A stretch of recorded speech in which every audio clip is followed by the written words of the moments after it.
You can skip to the skin you'd like to know more about using the timecodes in this video's description. They're featured chronologically throughout this video as part of de Puiseau's story. The Mach 10 pipe down skin, released late last year as part of the Danger Zone case, was a clever concept. At first glance, it looks like it's made of 3D pipes. But it's an illusion. Skin makers cannot reshape the weapons. These pipes were merely painted on in a way that looked 3D. This is how the skin compares with the default Mach 10 model, so you can see which bits are actually there and which bits are painted on. This year, a Deagle in the Prisma case featured the same 3D effect. Again, it helps to compare it with the default Deagle skin so that you can see what shape the weapon model actually is. Both of these skins were made by de Puiseau and are part of his exoskeleton collection. He kindly provided me with some of the other skins he's made with the same effect, which I'll be showcasing in this video. As you can probably tell, I'm a big fan of these skins. Even when I know they're not 3D, I can't help but see them as that. I begin to question what the skin looked like originally, and how somebody could possibly make a 2D surface appear so 3D. He already explained this in a previous skin showcase video of mine, about how he draws the design that makes it in proper 3D, then captures 2D versions from the viewpoints that the player will typically see these parts of the weapon from. The illusion doesn't hold up from all angles, so he prioritises the viewpoints that you'll see when holding and inspecting the skin, then relies on the newest gunsmith finish to give it a 3D appearance with help from a normal map. Before he experimented with 3D pipes, he made a series called Leaded Glass. This is the Tech 9 that was made in that style.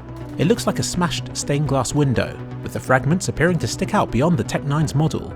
Next, he made this P90 leaded glass skin, and while it's still similar to the Tech 9 of the design, it sports the darker black and red colour scheme that his 3D designs would later be known for.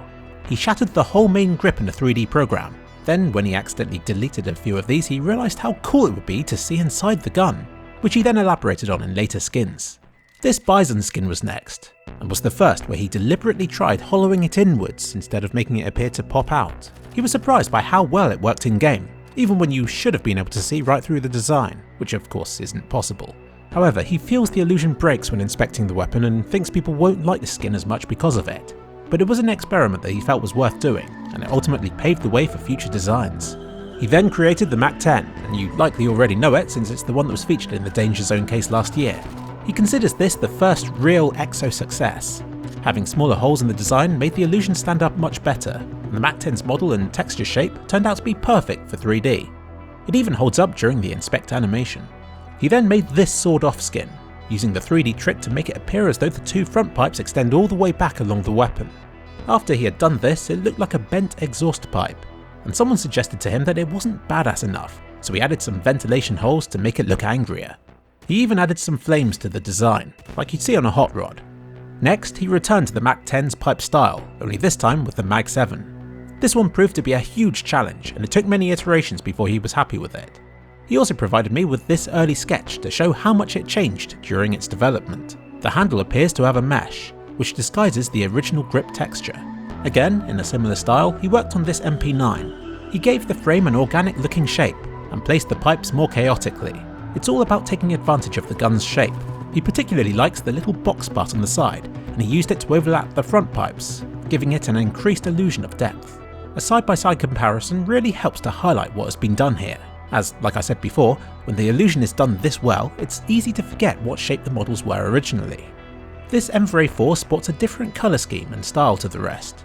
It's created from an older design of his where he had previously dabbled with exposing the inner workings of the gun. It was all based on a CAD model of the M4A4, which sadly didn't quite match up with the CSGO version, so some parts had to be manually adjusted in order to line up properly. He also developed a V2 for this weapon, sporting more detail and the classic red and black colour scheme. This USP-S is a bolder, more cartoony take on the exoskeleton concept. He questioned whether the series was living up to its name, so really focused on making a design that appeared more externally attached. He deliberately gave it a more sketched look, giving the shape black outlines as you'd expect to see in a cartoon of sorts. He then made this Famas. If you're anything like me, then you're thinking, those are nice waves near the front of the model, but those were there previously. Instead, he looked at the 3D carrying handle over the top of the gun, and extended this style back through the design. He felt this internal rib-like structure worked similarly to his earlier Bizon skin, but the smaller gaps sold the illusion of depth far better. The latest of the pipe design is this UMP, which sticks with the tried and tested formula, but this time pushes it as far as he could to see how much he could get away with. There's very little frame. It's mostly pipes and holes, and it required a lot of fiddling to make it come together. But he's pleased with the final result, and I think he should be. These skins have all been released in the last 6 months, and yet have come so far. He hasn't been afraid to experiment with new styles, yet has also regularly returned to what worked previously, developing it further in the process. He has since worked on other styles, one of which was this Deagle, moving away from pipes again and towards slits and a new colour scheme.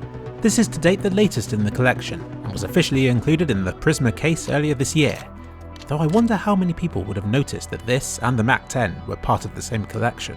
His 3D designs have been deemed worthy by Valve, and have proven popular with the community. I can't wait to see where he goes from here. Thanks again to de Puiseau for showing me his collection and for sharing with me his story. You can check out the exoskeleton collection in this video's description.